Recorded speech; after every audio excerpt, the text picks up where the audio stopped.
여러분 안녕하세요. 아이러브9입니다. 오늘 영상이 마음에 드셨다면 구독이랑 좋아요 눌러주시면 저한테 진짜 큰 힘이 돼요. 알림 설정도 함께 해두시면 이런 소식 가장 빠르게 받아보실 수 있어요. 자, 그럼 바로 본론으로 넘어갈게요. 2026년 3월 2일 스페이스X가 드디어 움직였습니다. 차세대 스타쉽 차량 바로 스타쉽 V3 SN1이 빌드 사이트를 벗어나 지상 테스트 구역으로 롤아웃됐거든요. 여기서 잠깐 롤아웃이 뭔지 모르시는 분들을 위해 설명하자면요. 말 그대로 거대한 로켓을 조립동에서 꺼내서 실제 발사대 혹은 테스트 구역으로 이동시키는 과정을 뜻해요. 이게 단순히 옮겼다는 사건처럼 보일 수 있는데 로켓 개발에서 롤아웃은 프로젝트가 이론에서 실전으로 넘어가는 상징적인 순간이에요. 그러니까 오늘 다룰 내용은 단순 뉴스가 아니라 스페이스X가 스타쉽이라는 프로젝트를 새로운 단계로 올려놓는 역사적 전환점에 관한 이야기라고 보셔도 됩니다. 그럼 V3가 대체 이전 버전들이랑 뭐가 다른지, 왜 이렇게 다들 주목하는지부터 제대로 뜯어볼게요. 가장 먼저 눈에 띄는 변화는 크기예요. V3는 이전 버전들보다 살짝 더 키가 크고 그만큼 추진제를 더 많이 탑재할 수 있게 설계됐어요.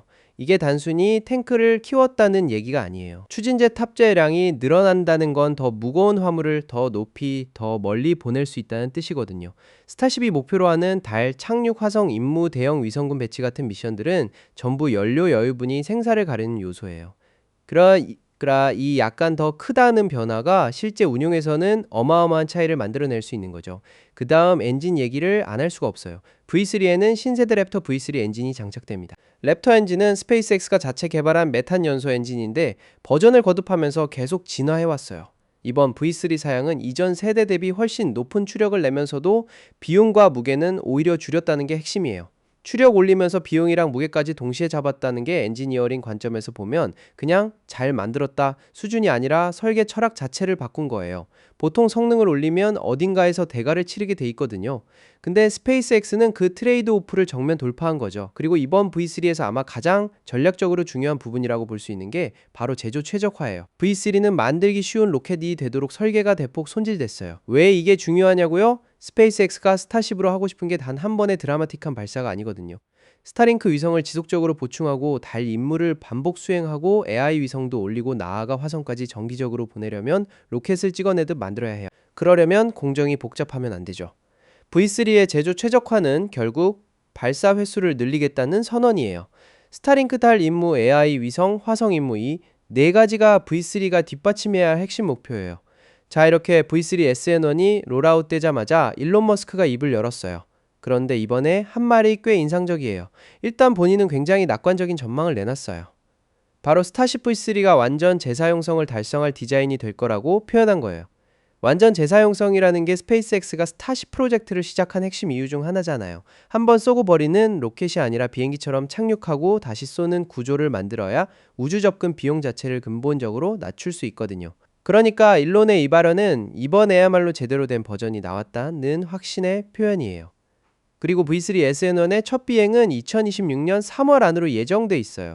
지금 이 영상 보시는 분들은 사실상 그 데뷔 비행을 코앞에 두고 있는 시점에서 이 글을 읽고 계신 거예요. 여기서 잠깐 스타쉽은 두 부분으로 나뉜다는 걸 기억하셔야 해요. 아래쪽에 슈퍼 헤비 부스터 그리고 위쪽에 스타쉽 선박 자체. 스페이스X는 이미 슈퍼 헤비 부스터를 발사탑의 로봇팔로 잡아내는데 성공했어요. 그 장면 진짜 SF 영화 같았죠? 근데 위쪽 선박을 잡아내는 건 차원이 다른 도전이에요. 왜냐? 선박은 궤도 속도로 비행하다가 귀환하기 때문이에요. 궤도 속도가 얼마냐면 초당 약 7, 8km예요. 이 속도에서 대기권에 진입하면 공기 저항으로 인해 선박 표면에 엄청난 열과 압력이 발생해요. 그 지옥 같은 재진입 과정을 통과하고 나서야 비로소 착륙 기동이나 플립 기동을 할 수 있거든요. 슈퍼 헤비 부스터는 궤도까지 안 가고 일찍 분리되니까 이 재진입 지옥을 안 겪어요. 근데 선박은 정반대로 그 모든 걸 견뎌야 해요. 거기다 거대한 강철 원통을 육지 위로, 그것도 발사기지 같은 핵심 시설 위로 가져오는 과정에는 위험 요소가 한둘이 아니에요. 만약 착륙 중에 선박이 파손되거나 폭발하면 그 파편들이 발사탑이나 주변 시설에 떨어질 수도 있고 비행 경로위의 지역에도 피해를 줄 수 있어요. 그래서 일론은 낙관론을 펼치면서도 동시에 굉장히 현실적인 안전 로드맵을 제시했어요. 그 로드맵이 뭐냐면요. 선박을 발사탑에서 잡아내기 전에 먼저 안전하게 수면에 부드럽게 착수하는 테스트를 2번 성공시켜야 한다는 거예요. 2번이요. 한 번도 아니고. 파손이나 충돌 리스크를 확실히 줄여놓고 나서야 육지에서의 캐치 시도를 고려하겠다는 철학이에요. 이 부분 개인적으로 굉장히 인상적이었어요. 빠르게 가는 게 스페이스X의 DNA지만 위험을 무릅쓰고 무작정 돌진하지는 않는다는 걸 보여주는 대목이거든요. 물 위에서 연습한다는 전략도 완전히 설득력 있어요. 먼 바다 위를 착수 구역으로 설정하면 새 열차폐 설계가 재진입 열에 제대로 버티는지 데이터를 얻을 수 있어요. 공기 역학적 플랩이 제대로 작동하는지도 볼 수 있고요. 랩터 V3 엔진의 착륙 연소 성능도 검증할 수 있고요. 이 모든 걸 인프라나 인명 피해 위험 없이 데이터로 쌓을 수 있는 거예요. 스페이스X가 펠컨 구드론 10 착륙을 처음 시도할 때도 비슷한 접근 방식을 썼잖아요. 처음에 몇 번 폭발시키면서 데이터 쌓고 결국 완전한 성공으로 이어진 그 방식이요. 만약 V3가 첫 비행부터 끝까지 깔끔하게 성공하고 이 부드러운 수면 착수를 2번 반복해낸다면 그때야말로 발사탑이 위쪽 선박까지 잡아내는 장면을 2026년 안에 볼 수 있게 되는 거예요. 그건 진짜로 우주 역사의 새로운 페이지를 여는 순간이 될 거예요. 그때까지 스페이스X는 초기 V3 선박들이 데이터 수집을 위해 바닷속으로 가라앉아도 전혀 개의치 않겠다는 입장이에요. 냉정하게 들릴 수 있지만 이게 엔지니어링의 현실이에요. 로켓 하나를 잃는 게 아까울 수 있지만 그 데이터로 다음 비행을 완벽에 가깝게 만들 수 있다면 그게 훨씬 현명한 선택이죠. 자, 오늘 아이러브9에서 스타쉽 V3의 핵심 변화들부터 일론 머스크의 안전 로드맵까지 전부 살펴봤어요. 앞으로 스타쉽 V3 SN1의 첫 비행이 어떻게 펼쳐질지 저도 진짜 기대가 엄청나거든요. 영상 재밌게 보셨다면 구독이랑 좋아요로 응원해 주시고 이런 우주 뉴스 놓치기 싫으신 분들은 알림 설정까지 꾹 눌러주세요. 다음 영상에서 또 뵐게요.